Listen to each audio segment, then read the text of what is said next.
Assalamualaikum warahmatullahi wabarakatuh. Perkenalkan, nama saya Isfina Unaizatul Zahroya. Di sini saya akan menjelaskan tentang apa itu potensi tenaga air untuk PLTA.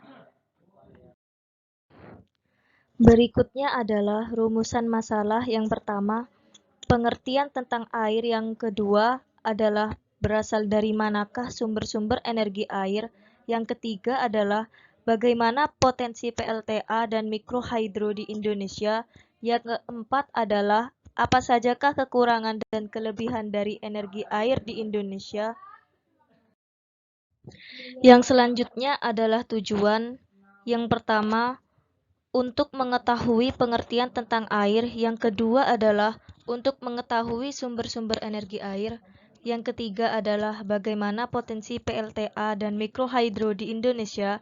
Yang keempat adalah mengetahui pemanfaatan energi air serta kekurangan dan kelebihan energi air serta potensi energi air di Indonesia. Yang berikutnya adalah pengertian air. Air merupakan sumber energi yang murah dan relatif mudah didapat, karena pada air tersimpan energi potensial pada air jatuh dan energi kinetik pada air mengalir. Tenaga air hydropower adalah energi yang diperoleh dari air yang mengalir. Energi yang dimiliki air dapat dimanfaatkan dan digunakan dalam wujud energi mekanis maupun energi listrik. Pemanfaatan energi air banyak dilakukan dengan menggunakan kincir air atau turbin air yang memanfaatkan adanya suatu air terjun atau aliran air di sungai. Besarnya tenaga air yang tersedia dari suatu sumber air bergantung pada besarnya heat dan debit air. Air adalah substansi kimia dengan rumus kimia H2O. Satu molekul air memiliki dua atom hidrogen kovalen terikat pada atom oksigen tunggal. Yang selanjutnya sumber-sumber energi air. Energi kandungan mekanis air. Energi gelombang laut dapat dikategorikan sebagai energi terbarukan. Gelombang laut secara ideal dapat dipandang berbentuk gelombang yang memiliki ketinggian puncak maksimum dan lembah minimum. Energi air kandungan termis. Pada teknologi konversi energi panas laut atau KEPL, Ocean Thermal Energy Conversion, OTEC, siklus Rankine digunakan untuk menarik arus-arus energi termal yang memiliki sekurang-kurangnya selisih suhu sebesar 20 derajat Celcius.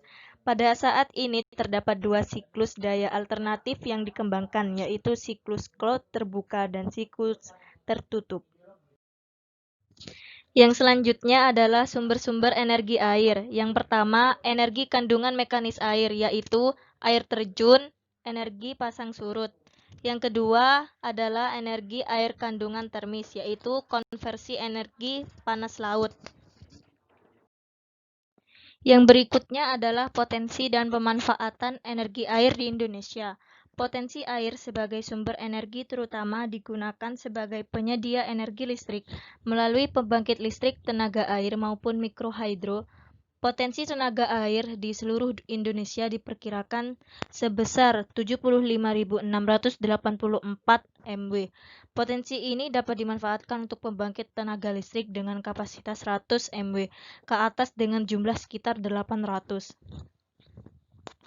Banyaknya sungai dan danau air tawar yang ada di Indonesia merupakan modal awal untuk pengembangan energi air ini. Namun eksploitasi terhadap sumber energi yang satu ini juga harus memperhatikan ekosistem lingkungan yang sudah ada.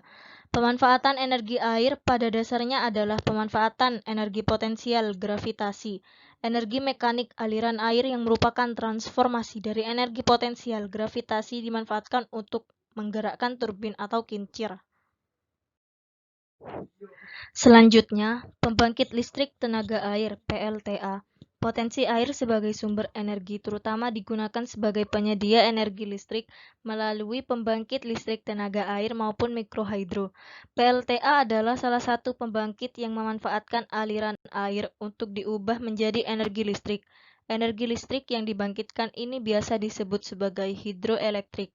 Pembangkit listrik ini bekerja dengan cara merubah energi air yang mengalir dari bendungan atau air terjun menjadi energi mekanik dengan bantuan turbin air. dan dari energi mekanik menjadi energi listrik dengan bantuan generator. Selanjutnya, besaran listrik yang dihasilkan PLTA tergantung dua faktor sebagai berikut. Yang pertama, berapa besar air yang jatuh. Semakin tinggi air jatuh, maka semakin besar tenaga yang dihasilkan. Ilmuwan mengatakan bahwa tinggi jatuh air berbanding lurus dengan jarak jatuh. Dengan kata lain, air jatuh dengan jarak 2 satuan maka akan menghasilkan 2 satuan energi lebih banyak. Yang kedua, jumlah air yang jatuh. Semakin banyak air yang jatuh menyebabkan turbin akan menghasilkan tenaga yang lebih banyak. Semakin besar sungai akan mempunyai aliran yang lebih besar dan dapat menghasilkan energi yang banyak. Tenaga juga berbanding lurus dengan aliran sungai. 2 kali sungai lebih besar dalam mengalirkan air akan menghasilkan 2 kali lebih banyak energi. Yang berikutnya, pemanfaatan energi air serta kekurangan dan kelebihan. Prinsip dasar pemanfaatan sumber energi ini adalah dengan mengandalkan jumlah debit air, dengan memanfaatkan ketinggian jatuhnya air. Berdasarkan konstruksinya, ada dua cara pemanfaatan tenaga air untuk pembangkit listrik, yaitu memanfaatkan aliran air sungai tanpa membangun bendungan dan reservoir atau yang sering disebut dengan run-of-river hydropower, membangun bendungan dan membuat reservoir untuk mengalirkan air ke turbin.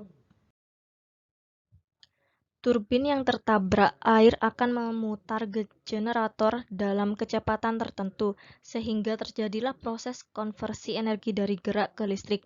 Sementara air yang tadi digunakan untuk memutar turbin dikembalikan ke alirannya. Energi listrik yang dibangkitkan dapat digunakan secara langsung, disimpan dalam baterai ataupun digunakan untuk memperbaiki kualitas listrik pada jaringan. Yang selanjutnya adalah keunggulan dan kekurangan PLTA. Ada beberapa keunggulan dari pembangkit listrik tenaga air PLTA yang dapat dirangkum secara garis besar sebagai berikut.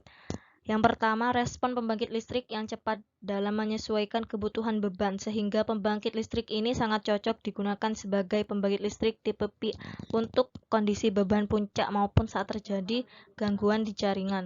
Yang kedua, kapasitas daya keluaran PLTA relatif besar dibandingkan dengan pembangkit energi terbarukan lainnya dan teknologinya bisa dikuasai dengan baik oleh Indonesia. Yang ketiga, PLTA umumnya memiliki umur yang panjang, yaitu 50-100 tahun. Kekurangan dari pembangunan PLTA atau kerugiannya yaitu sebagai berikut. Yang pertama, pada lingkungan yaitu mengganggu keseimbangan ekosistem sungai atau danau akibat dibangunnya bendungan. Yang kedua, biaya investasi paling mahal. Yang ketiga, pembangunan bendungan memakan waktu yang lama. Yang selanjutnya, berikut ini adalah data PLTA. Yang terakhir ada pembangkit listrik tenaga mikrohidro (PLTMH). Pembangkit listrik mikrohidro adalah suatu pembangkit yang dapat menghasilkan energi listrik sampai dengan 100 kW, sedangkan untuk pembangkit listrik yang dapat menghasilkan energi listrik sebesar 100 kW sampai 5 MW didefinisikan sebagai pembangkit listrik. Secara teknis, mikrohidro mempunyai 3 komponen utama, yaitu air, sumber energi, turbin, dan generator. Sekian presentasi dari saya. Jika ada kata yang kurang berkenan, mohon maaf sebesar-besarnya. Wassalamualaikum warahmatullahi wabarakatuh.